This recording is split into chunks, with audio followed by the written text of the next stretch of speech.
नाम है तुम्हारा? मेरा नाम है शामिल प्रतीक। क्या करने आए हो यहाँ पर? महाबोधि महाविहार मुक्त करने के लिए। किसने कब्जा कर रखा भाई? ब्राह्मणवाद ने।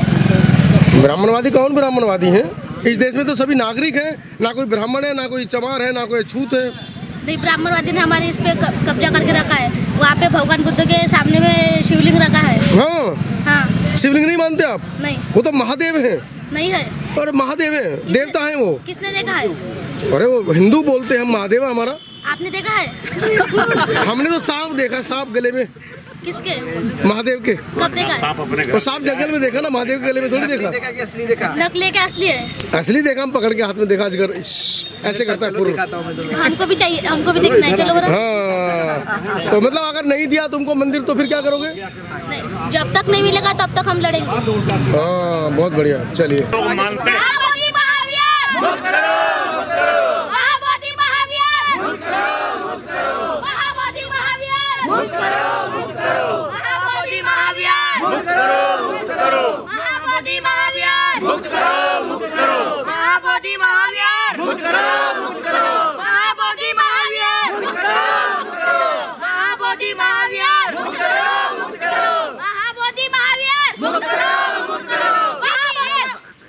आंदोलन अब होना चाहिए, सड़कों पे होने चाहिए, हम घरों से बाहर हो गए। हमारे पास होगी, हमारी धरोहर हमारे पास होगी, हमारी विरासत हमारा वजूद है, ये वजूद बचाना है। बहुत वर्ष हो गए अत्याचार सहते हुए, बहुत वर्ष हो गए महाबोधि ब्राह्मणों का। अब ये ब्राह्मणों को कब्जा मुक्त कराना होगा, अब महाबोधि महाविहार को देना होगा। ये लड़ाई अब महाबोधि महाविहार की रुकेगी नहीं। बहुत वर्षों से हमारे महाबोधि महाविहार को कब्जा कर उसका अतिक्रमण किया गया, ये अतिक्रमण रोका जाएगा। अब बौद्ध विहार को मुक्त करने के लिए पूरे भारत का बौद्ध समाज सड़कों पे होना चाहिए। जल्द से जल्द हमें इस आंदोलन को घर घर तक पहुंचाकर लाखों की भीड़ हमें सड़कों पे लानी है। बोध गया में लाखों की भीड़ आनी चाहिए। कहाँ बनते जी, सारे लोग तो जा रहे हैं वहाँ दुर्गा पूजा, बोध गया सारे तो होली मना रहे हैं। अब सभी पत्रकार बंधुओं को जिस प्रकार विदित जानकारी है कि 4 मार्च को मेरे ऊपर और धाकड़ टीवी के ऊपर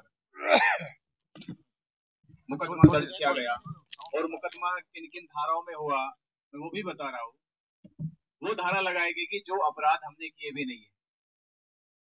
धारा लगाई गई है 67, जिसमें ये ये जिक्र किया गया कि आपने इलेक्ट्रॉनिक यंत्रों का दुरुपयोग करके वहां की कुछ प्राइवेसी चीजों की पिक्चर ली है और फिर उनको वायरल किया है।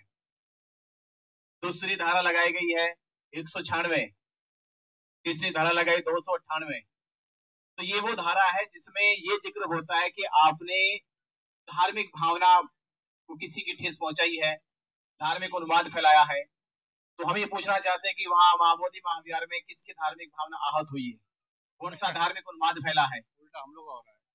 धार्मिक भावना तो हमारी आहत हो रही है, क्योंकि महाबोधि महाविहार पे पंडित पुरोहित वहां पे पिंडदान कर रहे हैं, तो किसकी भावना आहत हो रही है, किसकी संस्कृति आहत हो रही, हमारी हो रही है।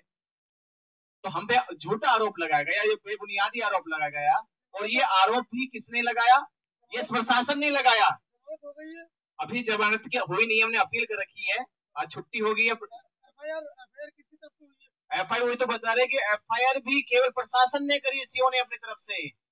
आप सोचिए, सीओ पार्टी बनी है तो कितने प्रेशर में है सरकार और प्रशासन, कि वहां पंडित पुरोहितों के इतने प्रेशर में है कि वो एफआईआर खुद ही लिख रहे हैं।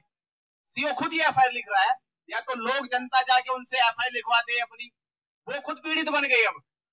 अब उनसे सीओ से पूछा जाएगा कि तुम पीड़ित हो गए हो, तुमने एफआईआर दर्ज करी है अपने नाम से, तो तुम पीड़ित हुए। आपके ऊपर आरोप है कि आपने बुद्धिस्ट फोरम से अलग जाकर बयान दिया है, इसलिए इसकी जिम्मेदारी आपकी अपनी है।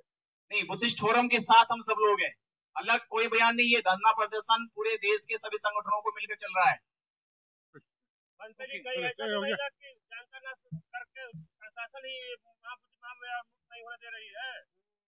देखिए, इसे पूरा रोड़ा जो अटका रही है प्रशासन अटका रही है, प्रशासन ही नहीं चाहती है। और हमें प्रशासन को ये सिखाना है कि सरकारें भी बदलेगी, प्रशासन भी बदलेगा, पदाधिकारी भी बदलेगा, जिस दिन ये पूरा बौद्ध समाज, पूरा बहुजन समाज एकजुट होकर बौद्ध गया आ जाए। सीधी तस्वीरें समता आवाज टीवी पर आपके लिए महाबोधि महाविहार मंदिर से ये तमाम बौद्ध भिक्षु अपनी मांग को लेकर जो 1949 जो एक्ट है उसको निरस्त करने की मांग को लेकर ये तमाम बौद्ध भिक्षु उपासक उपासिकाएं जा रहे हैं यहाँ से धरना स्थल की तरफ। और मैं आपको दिखा रहा हूँ ये जो आग है, ये आग अब थमने वाली नहीं है। ये इस आग ने अब विदेशों तक का भी अपना रुख कर लिया है। भारत ही नहीं, भारत के बाहर भी इस मांग को लेकर तमाम बुद्धिस्ट और बौद्ध अनुयायियों में रोष है। क्यों ना बीटी एक्ट को रद्द करने की जो मांग है, हालांकि संविधान 50 में लागू हुआ, उसके बाद तो बीटी एक्ट अपने आप ही निरस्त हो जाता है, लेकिन उसके बावजूद भी ये लोग उसको निरस्त करने की मांग को लेकर बैठे हैं। देखते हैं क्या होता है। कहाँ से पहुँचे हैं? हम महाराष्ट्र से। क्या कहना है? हम बंगाल से। बंगाल से? ये कानून रद्द होना चाहिए। हाँ, क्यों?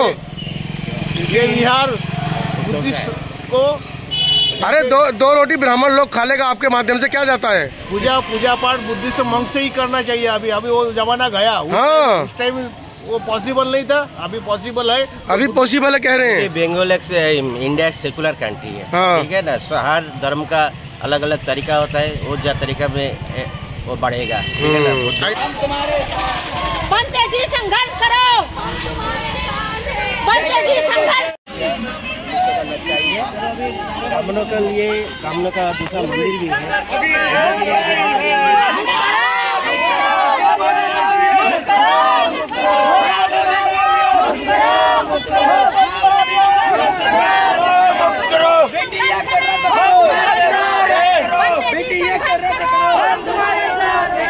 तो सीधी तस्वीरें प्रदर्शन से आपको मैं दिखा रहा हूँ।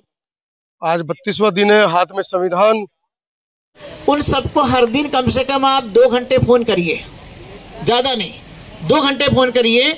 जैसे आप आजकल के जमाने में सोशल मीडिया का हम भरपूर उपयोग करते हैं। सबसे पहले सुबह उठते तो सबसे पहले अपने घर में गुड मॉर्निंग पहले नहीं कहते, सबसे पहले क्या करते, उठने के बाद अपना मोबाइल फोन, मतलब मोबाइल कहाँ है, और धोखे से उसकी बैटरी चार्ज भी तो 1 घंटे के दिमाग शून्य हो जाता है, क्योंकि अब बैटरी नहीं है, काम नहीं कर रही है। घर में सभी सदस्य होंगे, लेकिन उतनी एनर्जी नहीं मिलती जितना मोबाइल फोन को देख करके हमें एनर्जी मिलती है।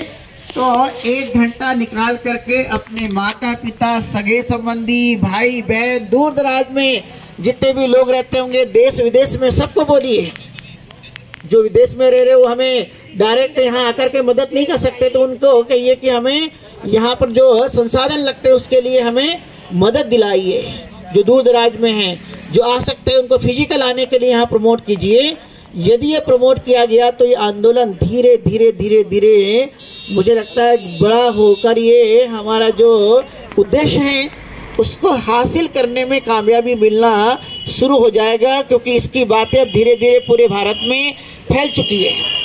और ये आंदोलन को एक बड़ी ऊर्जा की जरूरत है, जो हम सब लोगों के माध्यम से ये मिलना शुरू होगा, क्योंकि भारी संख्या में लोग जब बोधगया में यहाँ पर बैठेंगे। इसके पहले कई जगह धरने आंदोलन भी चलाए गए थे, जैसे हमने पढ़ा है या सुना भी है कि कई जगह ये भारत के अंदर में बड़े बड़े जगह में किया गया। लेकिन जहाँ पर ये होने की जरूरत है, जो उचित निर्णय लिया गया कि बोधगया में ही ये आंदोलन यहाँ पर बैठ करके किया जाना चाहिए, ये निश्चित रूप से सकारात्मक दृष्टिकोण है। आप बाहर भी करेंगे कोई बात नहीं, लेकिन जो असर यहाँ पे होते हुए देखने को मिलेगा कि बोधगया की धरती में ये जहाँ पर ये विहार है वहां से मुक्ति